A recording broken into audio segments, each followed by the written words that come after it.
Hey guys, it's Katelyn. Happy New Year, everyone.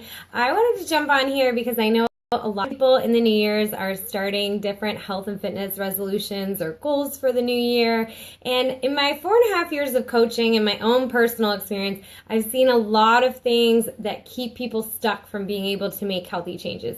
So I wanted to jump on today and share these 3 things with you because I think whether you're a veteran with healthy lifestyle or you're brand new to the health and fitness world or trying to get started on something or trying to get back on track, I think it'll help. So even if you've been a veteran for a long time, healthy living, we all get off track. We all fall into bad habits. Sometimes we have thought patterns that crop up that keep us from getting back on track. So the first thing, the number one thing I see that keeps people stuck, self-deprecating thoughts. Oh, I just realized this might be backwards. I don't know if this is the mirror image, but either way, self-hatred. So nobody got very far ever by hating themselves into a better body, into a healthier lifestyle, into better nutrition. Sometimes not being happy where we're at can be very motivating in the short term, but what I see happening with people that stay in that thought pattern is that oftentimes they're looking for instant results. And those people, when they don't see instant results, get frustrated and often fall off the wagon. So it's very easy when we're just trying to lose that 5 or 10 pounds and we're really frustrated with where we're at to not appreciate and be proud of the action we're taking, but to only focus on the results. Thanks, Maureen. Good to see you. So in that sense, I find that the best thing to do when I start getting caught up and feeling guilty or shameful about what I just ate or anything like that is to start being grateful for what my body can do.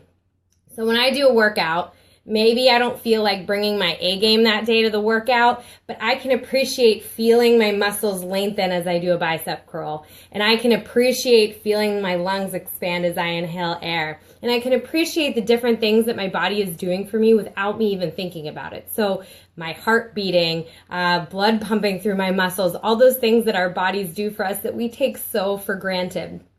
Another thing that my friend Lisa taught me, she used to be, before she moved to California, our spin instructor at my old gym. She used to always say, think of somebody who can't do this workout and dedicate that workout to them. So oftentimes I'll think of somebody that I know that might be suffering with a chronic illness or somebody who has an injury who would give anything to be doing the workout that I'm lucky enough to be able to do, and I'll dedicate the workout to them. So the self-deprecating thoughts can be flipped around very easily with that kind of gratitude and perspective. So number 2, like I said, I don't know if these are backwards, but fear of the work involved. Maybe you can see it better that way. But that overwhelm, right? We often think when we start into a workout program that, oh my gosh, can I really dedicate the next 6 weeks to this? Or, oh, every other time I've tried this, I've been able to stay on track for a week, but it hasn't lasted. I think when we get into that fear of overwhelm, the best thing to do is break it down and take it day by day. But another great thing to do is start to appreciate every little win, and that will help you gain momentum. So my friend Jackie Schultz the other day posted an awesome post about appreciating every little thing. So every time you choose a salad instead of pizza, that's a win. Every time you take 2 minutes to do some stretching, that's a win. I always tell my clients that I think it's a great idea to keep a win list. I actually have a journal, a notebook that I keep specifically for my win list, which is just any little progress. It doesn't have to be a full workout. It doesn't have to be a full week of perfect eating. It can just be every little choice that is slightly healthier. So when we feel overwhelmed about the amount of work involved, I think a great place to start, instead of taking on some huge, long, intense workout program, is just to start with those little steps and be proud of every action that you take. Then once you start to be proud and feel good about those little actions you're taking, I promise you that over time, it will naturally start to feel easy to want to take more of those healthy actions. So number 2, was being overwhelmed, and the solution to that is to break it down into little steps and track those little wins to gain momentum. And the 3rd, like I said, I still don't know if these are backwards. I think it's always a mirror image, but not enough time. So I obviously don't know what you have going on in your life. I always say, and I always hear people say, that the one constant that we all have in common is 24 hours.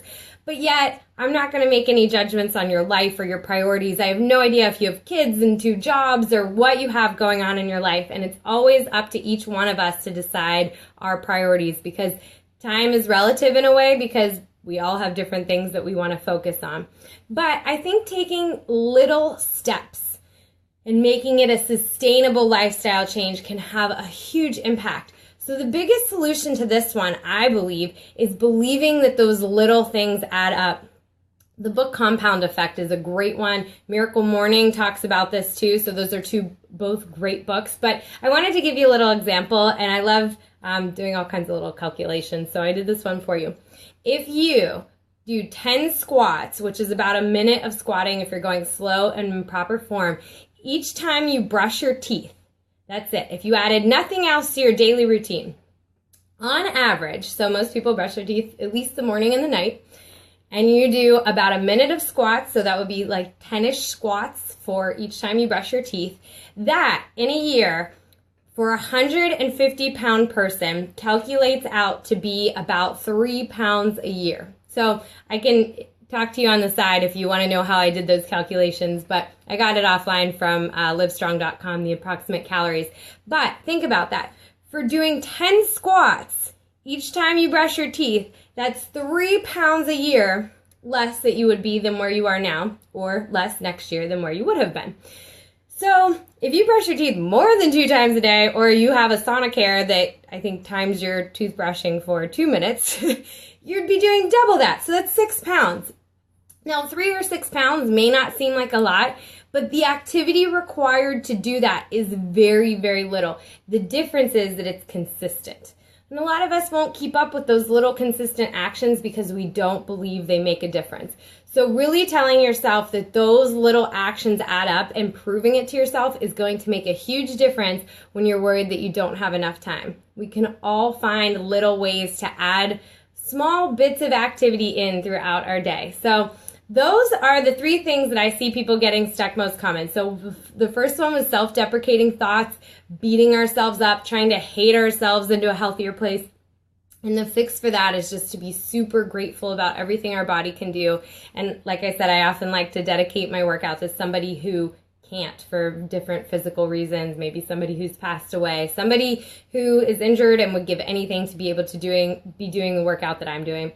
The second one was the overwhelm, or the fear of starting some sort of new workout program or nutrition program and feeling like it's going to be too much work.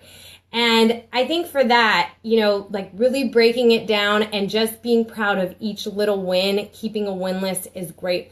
I also have another tool I just thought of that I forgot to share earlier on my YouTube channel about making a fear crusher list. And that's just about taking things that we're afraid of and finding a more rational thought. So where you might feel super overwhelmed by taking on a new challenge, something that might make you feel better about that is to think of the other times in your life you've taken on a big challenge and you've been successful, and really empowering, giving yourself more empowering thoughts. So I'll post the link below. I'm not going to get into that here. But anyways, the third thing was not enough time. And the biggest fix for that is just believing that those little things add up and that they will make a difference. So all 3 of those things I think are just a lot of common things that I see in all of my clients that I've seen for the last 4.5 years, common patterns.